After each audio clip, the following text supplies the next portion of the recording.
Hello' viewers, কি খবৰ আপোনালোকৰ? আশা কৰোঁ সকলোৱে ভালে আছে। তো মই আজি ওলাইছোঁ এটা নতুন ডেষ্টিনেশ্যনলৈ। ইমান দিন ব্লগ বনাব পৰা নাছিলোঁ, বহুত প্ৰব্লেম আছিলে আৰু অফিচৰো বহুত কাম আছিলে। চ' আজি ওলাইছোঁ। তো মোৰ লগত আছে মোৰ ফ্ৰেণ্ডছ। তো তাহাঁতৰ লগত আজি ওলাইছোঁ। মই চাংচাৰিৰ ফালে গৈ আছোঁ, বাহেতা চাৰিআলি পিনে। তো তাতে আমি মদন কামদেৱ যাম বুলি ভাবিছোঁ। তো ওলাইছোঁ এতিয়া। চ' ব'লক আপোনালোকে মোৰ লগত ভিডিঅ'টো এনজয় কৰক, ব'লক। মই থাকিলে ভাল মজা থাকিব।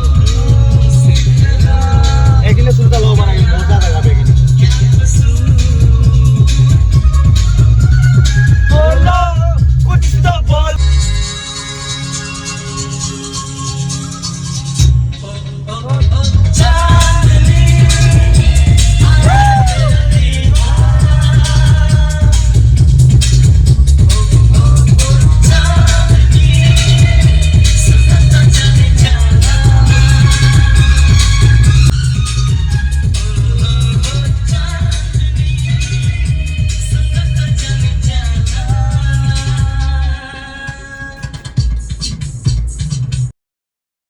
চ' মদন কামদেৱ যাবলৈ আপোনালোকে দুটা ৰাস্তা ইউজ কৰিব পাৰে। এটা আপোনাৰ বাহেতা চাৰিআলি হৈ যাব লাগে, যিটো আপোনাৰ টোল প্লাজা ক্ৰছ কৰি ফালে যায়, আৰু এটা ভিতৰৰ ফালে আপোনালোকে গ'লে পাব দৌলগোবিন্দ মন্দিৰ ক্ৰছ কৰি বাকা বুলি কয় জেগাডোখৰ।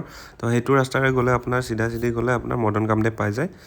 চ' আমি সেইটো ৰাস্তাৰে গ'লোঁ। সেইটো ৰাস্তাৰ চিনাৰীটো বহুত ধুনীয়া, ভিউবিলাক ধুনীয়া। চ' আহি পালোঁ ফাইনেলি মদন কামদেৱ। ভিতৰত সোমাই আছোঁ। এইফালে সোমাই দিম।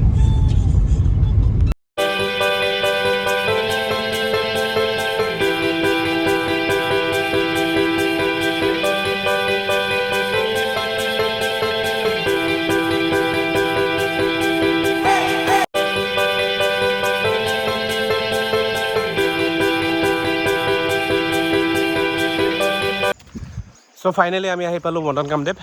তো ওপৰলৈ গৈ আছোঁ। এতিয়া কি আছে গম নাপাওঁ, মই অহা নাই কেতিয়াও। তো আপোনালোকক দেখাই আছোঁ। আৰ্কিঅ'লজিকেল চাইজ হয়, ইয়াতে বহুত কিবা কিবি আছে। মই আপোনালোকক দেখাই আছোঁ, গৈ আছোঁ ওপৰলৈ। তো মোৰ লগত আছে মোৰ ফ্ৰেণ্ড, গৈ আছে। তো এনেকৈ ষ্টেপ উঠি যাব লাগে ওপৰলৈ। বলক। তো বহুতকেইটা ষ্টেপ আছে, উঠি যাব লাগে ওপৰলৈ। গৈ আছোঁ, সিহঁতে আগত গৈ আছে। আজি বন্ধই নেকি গম নাপাওঁতে, আজি চানডে আহিছোঁ। তো চাওঁ কি আছে।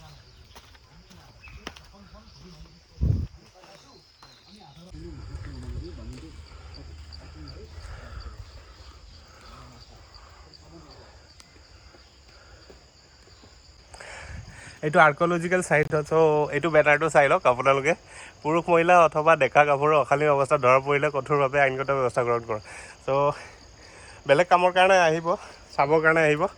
তো গৈ আছোঁ ওপৰলৈ। চ' সোমাই আহি দেখিলোঁ চাৰিওফালে শিলৰ মূৰ্তি, আৰু এই শিলবোৰত বহুত দেৱ দেৱীৰ মূৰ্তি অংকন কৰা আছে।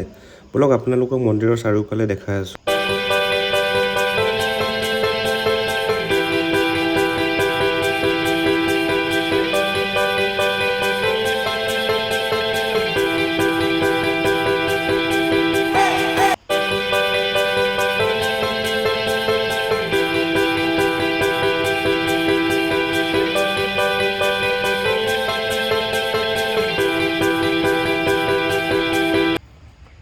চ' এইটো এটা হিষ্টৰিকেল প্লেচ হয়। জানিব পৰা মতে যেতিয়া ভগৱান শিৱই দিৱাংগিৰি পৰ্বতত ধ্যান কৰি আছিলে, তেতিয়া কামদেৱে শিৱৰ ধ্যান ভংগ কৰিছিলে, আৰু তেতিয়াই শিৱই কামদেৱক ভস্ম কৰি দিছিলে।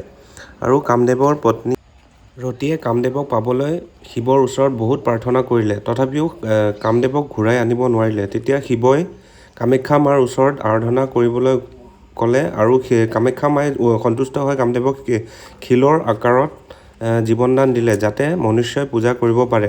আৰু এইবোৰ শিল আৰ্কিঅ'লজি ডিপাৰ্টমেণ্টে খনন কাৰ্য চলাই ভূগৰ্ভৰ পৰা উদ্ধাৰ কৰিছিলে, যিবোৰ জানিব পৰা মতে 1000 বছৰ পুৰণি। আৰু জানিব পাৰিছোঁ যে ইয়াৰে মাটিৰ তলত আৰু এনেকুৱা শিলৰ প্ৰতিমূৰ্তি এতিয়াও আছে। ইয়াৰে মেইন মন্দিৰ ভিতৰত শিৱ পাৰ্বতীৰ মূৰ্তি আছে, যাক আৰাধনা কৰা হয়।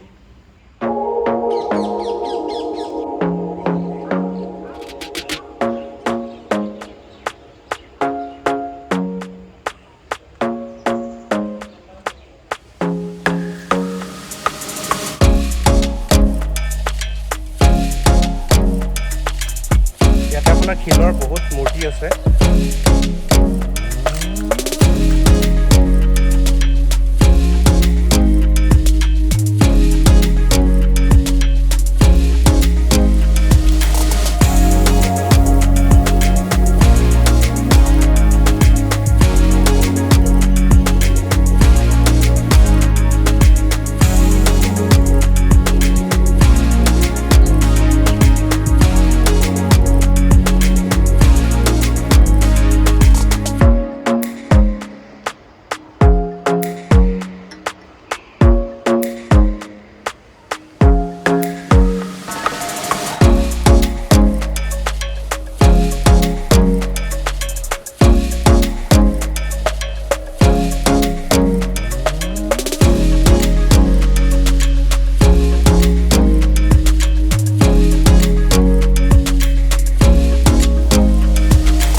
চ' এইটোৱে হয় মেইন মন্দিৰ য'ত শিৱ পাৰ্বতীৰ মূৰ্তি আছে।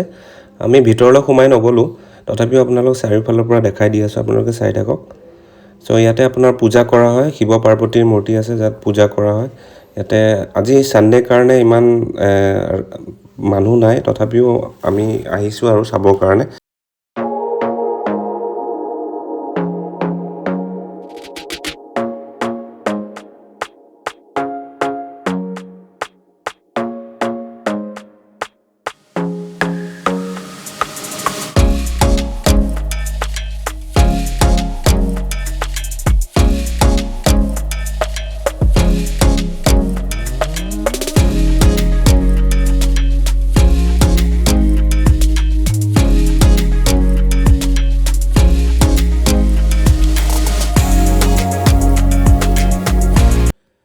চ' ইয়াতে আমি অকণমান টাইম ৰৈ মন্দিৰত পূজা অৰ্চনা দি পেলাই আমি বাহিৰলৈ ওলাই গ'লোঁ।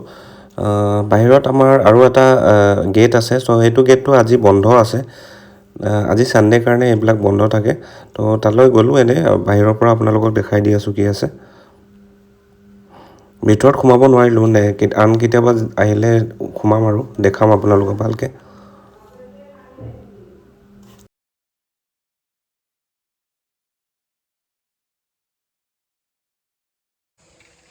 চ' এইটো এটা মিউজিয়াম হয়, তো সোমাই আহোঁতে আপুনি লেফ্ট ছাইডে দেখাই পাব।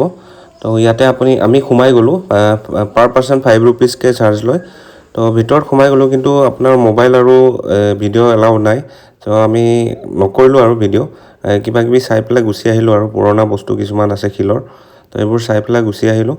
চ' আপোনালোকে চাই পেলাই কেনেকুৱা পালে ব্লগটো জনাব। ত' এতিয়া এৰিলোঁ আৰু আকৌ এটা নতুন ব্লগৰ সৈতে শীঘ্ৰে আপোনালোকৰ মাজলৈ উপস্থিত হ'ম। তেতিয়ালৈ ধন্যবাদ।